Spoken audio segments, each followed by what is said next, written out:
Pekne vás tu vítam všetkých.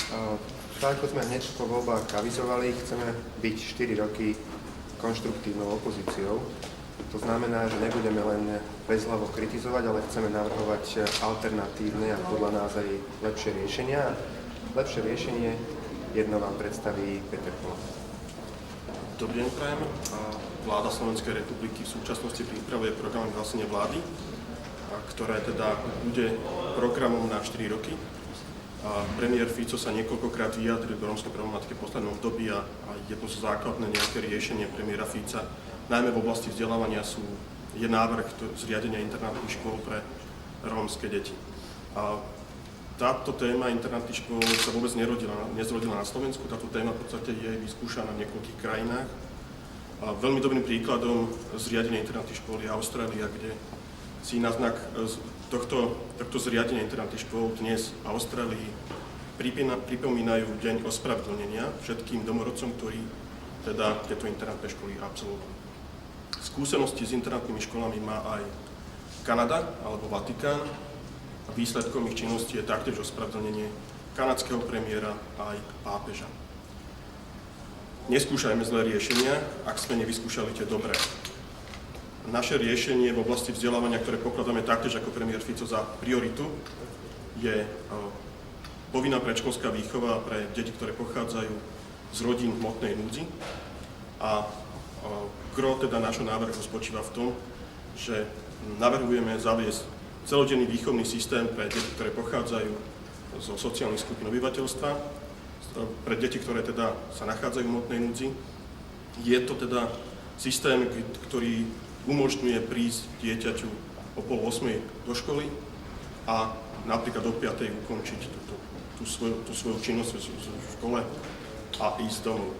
Týmto riešením nepretrhneme väzby žiaka alebo dieťaťa s rodinou. Bude to humanné riešenie a oveľa lacnejšie riešenie, ako teda navrhuje dnešná vláda. Zriadenie internátnych škôl bude stáť daňových poplatníkov strašne veľa peňazí. My navrhujeme oveľa lepšie, lacnejšie a humánnejšie riešenie, za ktoré nás neodsúdi Európa. Neskúšajme zlé riešenia, ak sme nevyskúšali tie dobré. Tým dobrým riešením je celodenný výchovný systém pre rómskych žiakov v základných školách na Slovensku. To je asi všetko, a keď máte nejaké otázky, nech sa páči. Valovič, Rozhlas Slovenský. Kto sa teda o tie deti bude starať? Myslíte, že súčasné kapacity učiteľov alebo pracovníkov to stačia? Alebo máte nejaký plán, o koľko treba viacej peniazy dať do školstva, aby to fungovalo? My navrhujeme alternatívu k tomu, čo navrhla vláda Slovenskej republiky. Vláda Slovenskej republiky navrhla internátne školy pre rómskych žiakov. My navrhujeme alternatívu oveľa lacnejšiu, ako teda navrhuje vláda. Tou alternatívou je celodenný výchovný systém, kde sa o tieto deti budú starať odborníci, tak teda pedagógovia ako aj vychovateľia. A jednak títo žiaci budú pripravovaní na vyučovanie, ale taktiež môžu v školskom prostredí nadobudnúť rôzne poznatky, napríklad aj kultúrne vzorce, tak aby sa naučili životu mimo osady. A teda vieme už, že koľko nových odborných asistentov treba, alebo koľko extra učiteľov, alebo to stačí ten súčasný stav, len preradiť, alebo ako to? Samozrejme, bude potrebné prijať ďalších vychovateľov a ľudí, ktorí teda sa budú starať o rómskych žiakov po ukončení vzdelávacieho procesu. Takže určite tento systém alebo toto riešenie samozrejme vyžaduje financie. Musím však povedať to, že rómska problematika je prioritou každej vlády v poslednom období. A dúfam, že bude prioritou aj pre túto vládu nielen v deklaratívnej teda podobe, ale aj v nejakej podobe, ktorá bude súvisieť s aktivitami. A viete, každá priorita si vyžaduje v podstate investície. Rómska problematika si vyžaduje investície na Slovensku, lebo ak nebude investovať dnes, tak o pár rokov nás tento problém bude stať oveľa viac peňazí, energie, času, len to nebudeme riešiť my, ale naše deti. Možno ja by som iba k tomu povedal, že nám si treba uvedomiť, že my navrhujeme alternatívu. Takže keď na jednej strane vlastne vláda pravdepodobne sa chystá v programe vyhlásení vlády navrhnúť internátne školstvo, znamená to, že vlastne to vybudovanie samostatných nových priestorov, vychovávateľov na 24 hodín denne My navrhujeme alternatívu, ktorá je bez nových priestorov, bez nutnosti vybudovania nových priestorov, bez vychovávateľov na 24 hodín denne, ale teda s ľuďmi, ktorí by boli navyše vlastne, alebo vychovávateľia možno 3-4 hodiny po obede, po skončení riadneho vyučovacieho procesu. Takže namiesto 24 hodín, možno 3-4 hodiny navyše, tak už tu nás si myslím, že každý vie si zrátať, že to naše riešenie je dramaticky lacnejšie ako to, čo navrhuje vláda. A teda dáte im to nejako na papieri? Samozrejme, tento náš návrh pošleme tak premiérovi, ako aj ministrovi školstva a taktiež teda požiadame o stretnutie s ministrom školstva v tejto veci. Keď mi Peter hovoril, že predstavoval vlastne túto víziu celodenného vzdelávania, tak sa mi páčila tam jedna veta, že vlastne zabezpečiť to, aby dieťa zo školy neodchádzalo s aktovkou v tomto prípade. A možno tu bolo spomenuté, že sa teda ten návrh týka rómskych komunít, ale to práve možno preto, lebo aj ten návrh zo strany vlády bol smerovaný smerom k rómskym komunitám a teda zriadenie internátnych škôl práve pre rómske komunity, ale ten návrh naozaj môžeme uchopiť tak, ako by sme mali riešiť aj rómskú problematiku. Že to nie je otázka čisto iba Rómov, že Rómovia na Slovensku sú neprispôsobiví. Na Slovensku máme neprispôsobivých aj Slovákov, aj Maďarov. A skôr to je o tom, že buď sa teda nachádzajú v nejakej pasci chudoby, alebo bohužiaľ tí rodičia sa nesprávajú možno zodpovedne. Takže tento návrh zavedenia celodenného vzdelávania pre deti by sme skôr mohli možno ešte aj prezentovať nie, že teda pre rómske komunity, ale pre všetky deti, ktoré pochádzajú z rodín, ktoré naozaj sa nevedia zodpovedne správať a nemôžu byť dostatočným vzorom pre svoje deti. Takže a tým pádom vlastne by to bol návrh, ktorý by mohol uspokojiť vzdelávanie alebo detí z problematických rodín krížom naprieč etnikami na Slovensku. Iga z Markíza.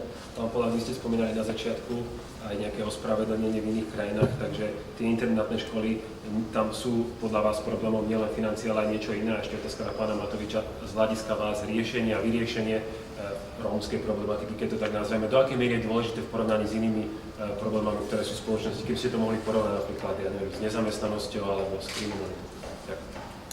Ako som už spomínal, Slovensko nemá skúsenosti, praktické skúsenosti zatiaľ s internátnymi školami ako školským systémom. Ako sú tu nejaké skúsenosti internátneho vzdelávania na Slovensku, ale viac menej sú to elitné školy, určené teda žiakom, ktorí pochádzajú z bohatších rodín a teda patria k elite. Skúsenosti s internátnym vzdelávaním však majú v zahraničí pre chudobných teda obyvateľov a predovšetkým teda Austrália má bohaté skúsenosti s internátnymi školami, Kanada a samozrejme katolícke internátne školy taktiež fungovali v minulosti. Tie skúsenosti, to ospravedlnenie Austrálie v podstate austrálskeho premiéra a úctievanie si v podstate, alebo deň ospravedlnenia sa voči všetkým absolventom tých špeciálnych škôl Austrálie je príkladom toho, prečo to teda pravdepodobne nebude fungovať ani na Slovensku. Pretrhnutie väzby akéhokoľvek dieťaťa s rodinou má obrovské dopady v podstate na psychiku toho dieťaťa a obrovské dopady v podstate to bude mať aj na celú túto komunitu. Neskúšajme, ešte raz hovorím, zlé riešenia.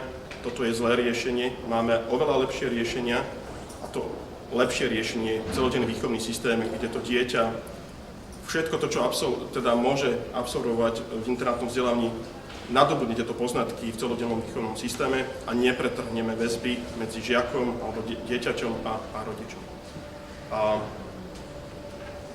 Pán premiér povedal, že rómska problematika si vyžaduje neštandardné riešenia. A toto je síce neštandardné riešenie, ale oveľa humanejšie a lacnejšie ako to, čo navrhol Smer. Čo sa týka dôležitosti riešenia rómskeho problému, myslím si, že najlepšie alebo ten náš postoj sme najlepšie vyjadrili práve tým, že sme Petra Poláka dali na zvoliteľné miesto na našu kandidátku. Za 20 rokov sa nenašla žiadna relevantná politická strana, ktorá mala reálnu šancu dostať do parlamentu, aby takýto krok urobila. Týmto sme práve vyjadrili to, že riešenie rómskeho problému je pre nás rovnako dôležité alebo akútne ako riešenie nezamestnanosti alebo korupcie.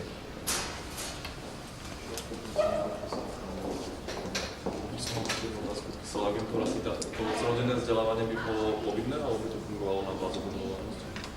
celodenný výchovný systém by mohol teda byť povinný pre všetky deti, ktoré pochádzajú z chudobných lokalít. A nebolo by to povinné len teda pre rómske deti, ale pre všetky deti, ktoré pochádzajú z chudobných lokalít. A myslím si, že takéto opatrenie privítajú aj samotní rodičia, ktorí mnohí sa dnes nedokážu postarať o deti z rôznych dôvodov. Takže toto opatrenie je teda určené pre všetky deti, nielen pre rómske. K tomu ešte iba doplním, zabudnite prosím. Samozrejme sme otvorení sa na túto tému baviť, uvedomujeme si našu silu, našich hlasov, ale chceme naozaj pristupovať konštruktívne a byť konštruktívnou opozíciou. To znamená, že nekričať vždy iba preto, lebo sme opozícia, ale prísť s riešením vtedy, kedy považujeme to za vhodné. Dnes preto takto vlastne prichádzame a takisto sme otvorení sa baviť o tom nastavení. Či to teda bude riešenie pre chudobné rodiny, alebo pre riešenie pre rodiny, ktorých napríklad rodičia permanentne páchajú nejaké priestupky alebo trestné činy. A na základe takéhoto jednoznačného ukazovateľa vieme odmerať, aké vlastne prostredie alebo v akom prostredí to dieťa vyrastá. A keď vidíme, že v podstate tá rodina sa správa asociálne bez ohľadu na etnicitu, tak v tom prípade automaticky by tam bolo nariadené vlastne celodenné vzdelávanie alebo povinná predškolská výchova. Môžu byť aj chudobné rodiny, ktoré pristupujú k svojim deťom zodpovedne a napriek tomu, že sú možno jedni z najchudobnejších na Slovensku, svoje deti učia do školy, pripravujú do školy a považujú to vzdelávanie za dôležité pre svoje deti. Týchto by sme pravdepodobne nemali nútiť, aby svoje deti dávali na silu do nejakého celodenného vzdelávania. Aký by bol trest, keby nechodili do školy napriek tomuto? Samozrejme, ako najviac môžeme previazať túto povinnosť na sociálnu pomoc štátu voči týmto skupinám obyvateľstva. Čiže takto by sa dalo previazať v podstate nejaký trest v podobe nižšej sociálnej pomoci pre skupiny obyvateľstva, ktoré napríklad nezodpovedne sa starajú o svoje deti a nedávajú svoje deti do tohto celodenného výchovného systému. Čo tu ešte naviažeme? Čo sa týka stravy, teraz sú motivované niektoré tie deti, pomáha sa podľa tímov za nejaký minimálny peniaz, obedy. Ako vyriešite toto, keď celý deň sa budú na nejaké obrany? Bude toto nejaké krajine? Už súčasná legislatíva umožňuje deťom z rodín v hmotnej núdzi mať teda stravu, myslím, že asi symbolický poplatok, myslím, že to je euro na mesiac.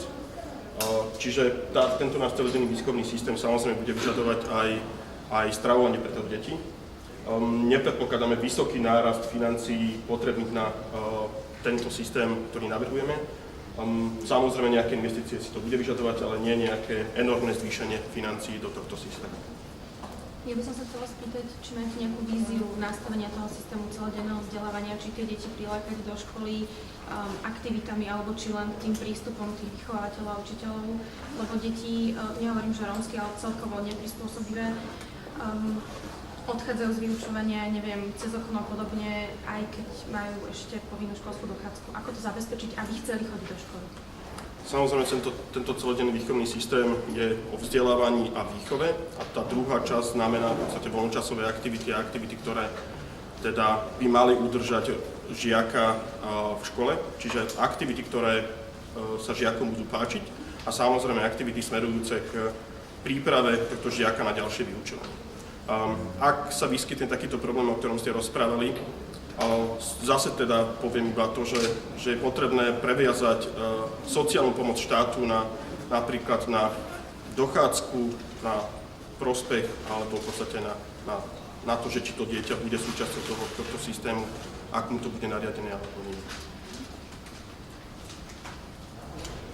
Ja by som možno ešte raz upozornil na to, nenavrhujeme nejaké riešenie, ktoré by čerpalo prostriedky zo štátneho rozpočtu. Navrhujeme riešenie, ktoré dramaticky prostriedky v štátnom rozpočte ušetrí v porovnaní s návrhom na zriadenie internátnych škôl. Ak nie sú ďalšie otázky, ďakujem veľmi pekne za účasť.